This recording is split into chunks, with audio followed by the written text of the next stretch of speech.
विष्णु देवाय नमः। नमस्कार दोस्तों, आज हम विष्णु पुराण की भाग 2 की कहानी को सुनेंगे। अगर आप चैनल में नए हो तो चैनल को सब्सक्राइब करके विष्णु पुराण भाग 1 की कहानी को जरूर सुनें। वीडियो को बिना स्किप करके संपूर्ण कहानी को सुनना। तो आइए कहानी को सुनते हैं। सत्यव्रत की बातें सुनकर मछली समुद्र के बीच पहुंची। एक महापर्वत की भांति समुद्र की लंबाई तक फैलकर बोली, सत्यव्रत, देखा, तुम्हारी वाणी अचूक निकली और अचूक रहेगी। न मालूम मैं यूं बढ़ते बढ़ते क्या से क्या हो जाऊंगी। सत्यव्रत ने हाथ जोड़कर प्रणाम किया और उसकी स्तुति करने लगा, मत्स्यावतार वाले हे नारायण, आप रक्षा की मांग करने आए और मेरी रक्षा करने के लिए आपने मत्स्यावतार लिया। आप मत्स्य के रूप में अवतरित लीला मानुष स्वरूप हैं। आपकी लीलाओं को समझने की ताकत मेरे अंदर कहाँ है? इसके जवाब में मत्स्यावतार में रहने वाले विष्णु ने कहा, हे राजन, 7 दिनों के अंदर कल्पांत होने वाला है। प्रलयकाल के जल में सारी दुनिया डूब जाएगी, लेकिन ज्ञान, औषधियों और बीजों का नाश नहीं होना चाहिए। तुम्हारे वास्ते एक बड़ी नाव गहरे अंधेरे में चिराग की तरह जलती आएगी। उसके अंदर 7 ऋषि होंगे। वह रोशनी उन्हीं लोगों की है। तुम अपने साथ औषधियों और बीजों के ढेर को नाव में पहुंचा दो। मेरे सिर पर जो सींग हैं, उस पर नाव को कसकर थामे रहूंगा और उसके डूबने से मैं बचाऊंगा। इसी के वास्ते मैंने इस रूप में अवतार लिया है। इस वक्त ब्रह्मा निद्रा में निमग्न है। उनके जागने तक ये नाव ध्रुव नक्षत्र को दिशा सूचक बनाकर यात्रा करेगी। अगले कल्प में तुम वैवस्वत के नाम से मनु बनोगे। शश सत्यव्रत ने विष्णु की आज्ञा को शिरोधार्य कर नतमस्तक हो उन्हें प्रणाम किया। मत्स्यावतार अपने 4 पंखों को फड़फड़ाते ऊंची लहरों को चीरते समुद्र के अंदर चला गया। ब्रह्मा गहरी नींद सो रहे थे। अंधकार में प्रलय तांडव हो रहा था। हयग्रीव नामक सोमकासुर समुद्र तल से ऊपर आया, फिर अचानक चमगीदड़ की तरह ब्रह्मा के सत्यलोक में उड़कर चला गया। ब्रह्मा जब नींद के मारे पहले जम्भायां ले रहे थे, तब उनके चारों मुखों से सफेद, लाल, पीले और नीले रंगों में चमकने वाले 4 वेद बाहर निकले और नीचे गिर गए। हयग्रीव ने उन वेदों को उठा ले जाकर समुद्र के अंदर छिपा दिया। हयग्रीव देवताओं और विष्णु का भी जबरदस्त दुश्मन था। वेदों के बिना ब्रह्मा सृष्टि की रचना नहीं कर सकते थे। हर एक कल्प में विष्णु अच्छाई को बढ़ावा देकर उसका विकास करना चाहते थे। उनके इस संकल्प को बिगाड़ देना ही हयग्रीव का लक्ष्य था। प्रलयकालीन समुद्र पृथ्वी को डुबो रहा था। उस वक्त सत्यव्रत को उस गहरे अंधेरे में दूरी पर नक्षत्र की तरह टिमटिमाने वाली रोशनी में एक नाव दिखाई दी। वही 7 ऋषियों की कांति से भरी नाव थी। सत्यव्रत ने औषधियों तथा बीजों को नाव के अंदर पहुंचा दिया और नारायण की स्तुति करते उसी नाव में यात्रा करने लगा। मत्स्यावतार की नाक पर एक लंबा सींग था। नक्षत्र की तरह चमकने वाले उस सींग से लिपटकर एक महासर्प प्रलयकालीन आंधी को निगल रहा था। मत्स्यावतार अपने पंखों से लहरों को रोकते समुद्र को चीरते नाव को सुरक्षित ले जा रहा था। ध्रुव नक्षत्र को मार्गदर्शक बनाकर वह नाव फूल की तरह तिरते आगे बढ़ रही थी। समुद्र के गर्भ में छिपाए गए वेदों का पहरा देते सोमकासुर समुद्र के भीतर टहल रहा था। चारों वेद 4 शिशुओं के रूप में बदलकर किलकारियों कर रहे थे। मत्स्यावतार वेदों की खोज करते हुए आगे चल पड़ा। मत्स्यावतार को देखते ही सोमकासुर घबरा गया, फिर भी हिम्मत बटोरकर वह अपना कांटों वाला गदा हाथ में ले जूझ पड़ा। उस समय तक विष्णु का अवतार मत्स्य के रूप में कमर तक हो गया था। उसमें चारों हाथ निकल आए थे। देखते देखते मत्स्यावतार और सोमकासुर के बीच भीषण लड़ाई छिड़ गई। सोमकासुर समुद्र तल में पहुंचकर भागने लगा। इस पर विष्णु ने अपने चक्र से उसे टुकड़े टुकड़े कर दिया। विष्णु शिशुओं के रूप में स्थित वेदों को अपनी बगग में दबाकर पानी के ऊपर आ गए। वे चारों शिशु विष्णु के कंठहार में शोभा देने वाले श्रीवत्स तथा कौस्तुभ मणियों के साथ नन्हे हाथों से खेलते हुए किलकारियां मार रहे थे। चारों बच्चे सफेद, लाल, पीले व नीले रंग की कांतियों से चमक रहे थे।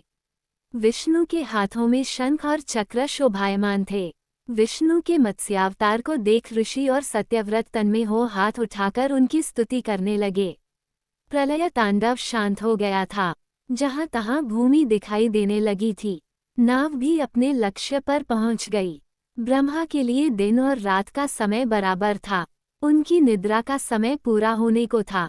आसमान में प्रकाश की किरणें फूट रही थीं। नया कल्प शुरू हो रहा था। सरस्वती देवी पहले जाग उठीं। उन्होंने अपनी वीणा पर भोपाल राग का आलाप किया। ब्रह्मा जाग उठे। उन्हें लगा कि उनके चारों सिरों में कोई अशांति फैली है। फिर परख कर देखा, वेद गायब थे। इसी चिंता में ब्रह्मा कुछ परेशान थे। तभी विष्णु ने मत्स्यावतार में प्रत्यक्ष हो उनके हाथ में वेद सौंप दिए।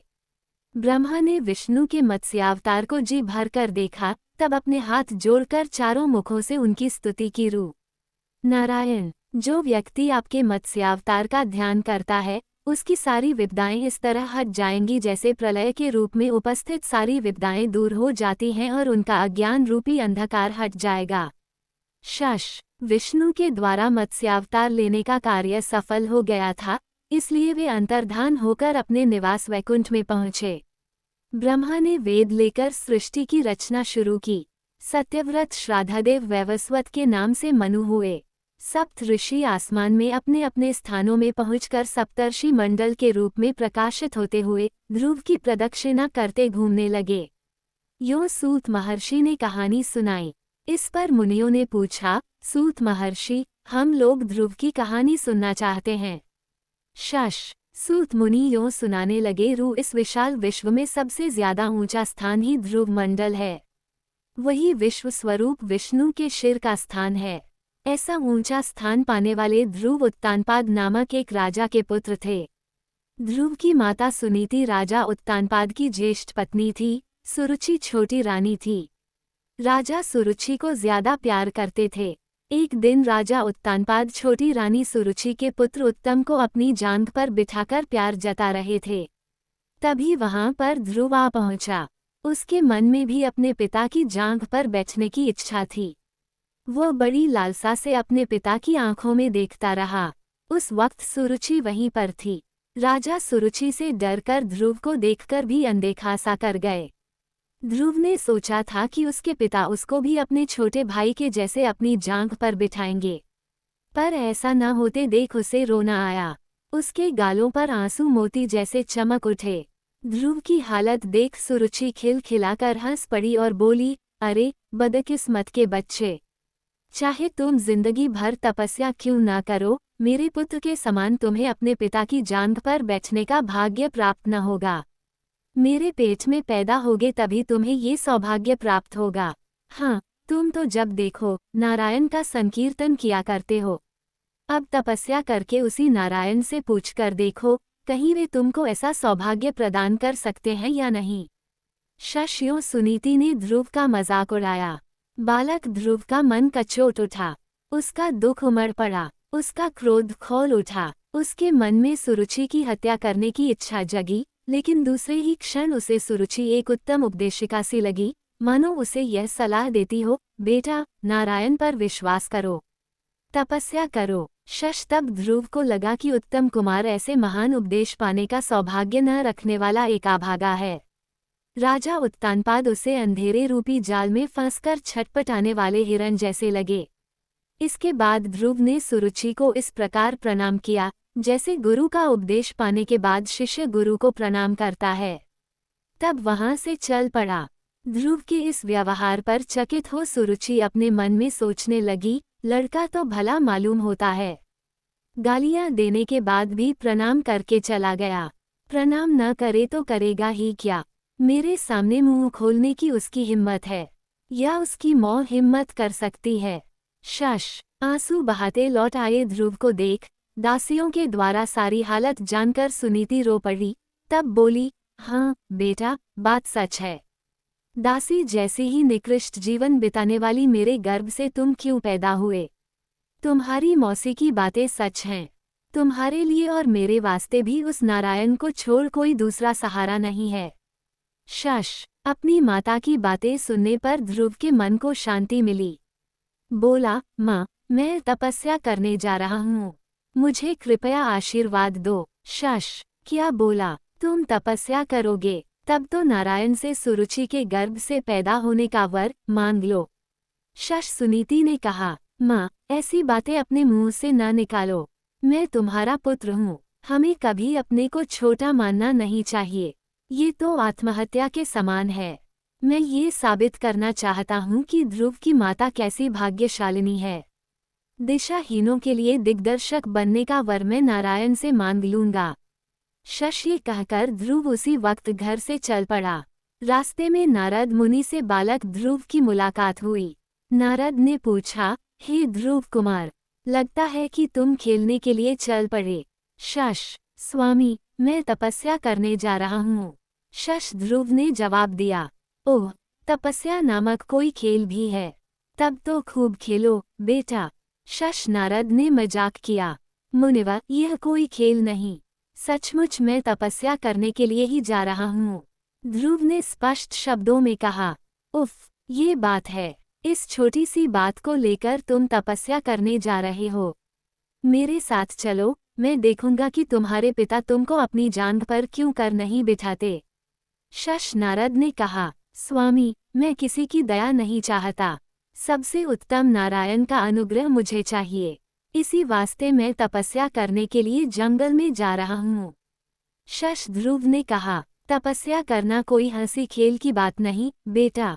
जंगल में शेर, बाघ वगैरह खूंखार जानवर होते हैं। धूप, जाड़ा और बरसात का सामना करना पड़ता है। मेरी बात मानकर घर चलो। शश नारद ने समझाया, मुनिवर, मैं क्षत्रिय हूँ। अपमान सहते हुए जिंदा नहीं रह सकता। क्या आप मुझे कायरता की दवा पिलाने आए हैं? शश ध्रुव ने पूछा, बेटा ध्रुव, मैंने तुम्हारा दृढ़ निश्चय जानने के लिए ही ये बातें कहीं। एक जमाने में मैंने भी अनाथ बालक बनकर अनेक अपमान और अत्याचारों का शिकार हो अंत में तपस्या की थी। तुम मधुवन में जाकर ओम नमो नारायण का जाप करते तपस्या करो, मैं तुमको आशीर्वाद देता हूँ। अपने कार्य में सफल होकर लौट आओ। शश नारद ने समझाया। बातें सूत मुनि के मुंह से सुनकर मुनियों ने पूछा, मुनींद्र, नारद ने अपमान और अत्याचारों का सामना कैसे किया? नारद का वृतांत सुनने का कुतूहल हमारे मन में पैदा हो रहा है। दोस्तों, विष्णु पुराण भाग 2 समाप्त हो गया है। अगर आप भाग 3 सुनना चाहते हैं तो चैनल के साथ बने रहें। ओम विष्णु देवाय नमः।